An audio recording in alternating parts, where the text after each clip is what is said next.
Okay, decided to get around to making a submission even though I'm not getting around to cleaning up my truck. This here is my 1991 MazdaBishi. As you can see, it is powered by a turbo diesel engine. You can see that. But the most important modification is 3 of those badges all around my vehicle. Here's the engine. You can see here my DIY catch can assembly, because turbocharged engines build back pressure, you know. So there's my custom intake. It's pretty solid. It works. It's had 15,000 miles on it that way. See, this is my custom radiator hose, because before I did this swap, this was a gas-powered truck. When I bought it for $600, it had no heat, and I figured out that it had no thermostat. Then I figured out why it had no thermostat, because there was a crack in the radiator. So I put a new radiator in it and found out that there was a bad head gasket.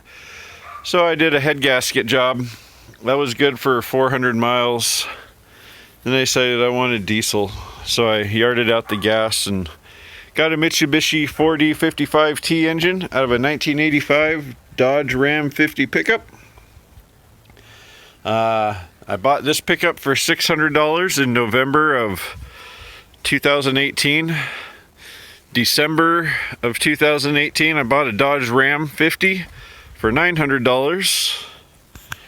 I pulled the motor out of the Dodge Ram 50. Wasn't supposed to run, but it fired up as soon as I put new glow plugs in it. It had 220,000 miles on it, so I got excited and went ahead and did my swap. So it has a brand new Mazda radiator, which means I had to make this custom upper radiator hose.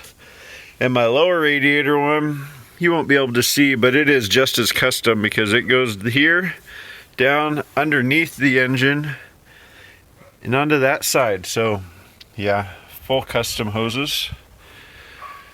I made custom motor mounts that you can't see very well. I'm gonna try and get a shot back there. You can see that little plate in between the bell housing and the transmission. That is the biggest custom piece of this job here. So I can't see it on this side very well either.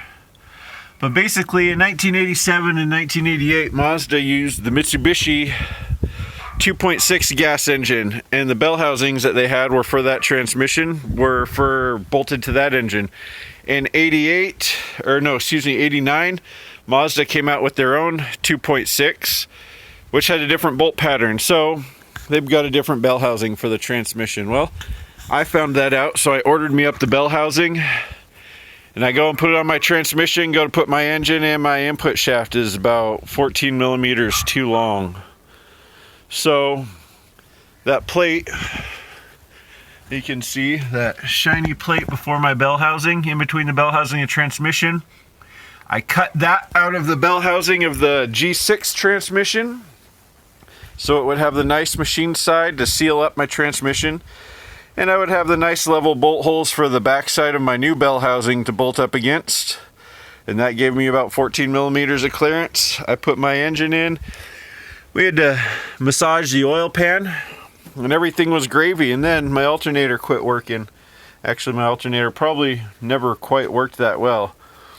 So I ordered this bad boy up off of Amazon from a place called Parts Player. I would avoid them at all costs, because I got this alternator and it did not work. I got Amazon to give me my money back, took it down to my local rebuilder, and they fixed it for me anyways. But this alternator has a vacuum pump on the back to run my brakes. It's a pretty sweet deal for these diesels. Gotta have that vacuum. So anyway, onto the rest of the truck. Basically, the engine is a 220,000 mile 1985 Mazda 4D or Mitsubishi 4D55T out of a 1985 Dodge Ram 50 or Mitsubishi Mighty Max. The pickup is a 1991 Mazda B2600i. So 1991 Mazda B2600i. The interior, it's pretty mint, man. Pretty mint.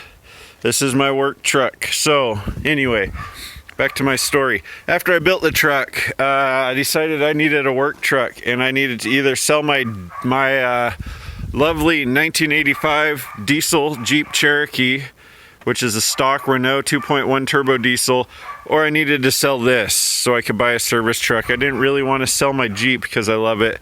I just built this, so I turned this into my service truck. Built these really high quality angle iron supports for my toolboxes that I picked up off of Craigslist because I wanted toolboxes, but I don't know if you know how hard it is to find good toolboxes for compact pickups. It's not easy. So I got these toolboxes that were too long. I thought about cutting them down, but you know what? I like the extra space, and besides, I already look weird. It doesn't matter if my pickup looks weird. So I made it my service truck for my small engine repair business. So it's filthy. I ain't rich yet, but I'm working on it. That's my pickup.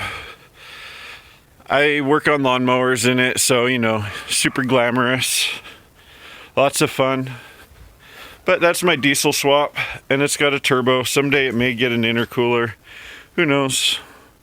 Oh, I forgot to show you my custom exhaust. I drove this thing for like a year before I finally put in a custom exhaust. I got 2¼ inch exhaust with the cherry bomb under there. Yeah, she does what she needs to do.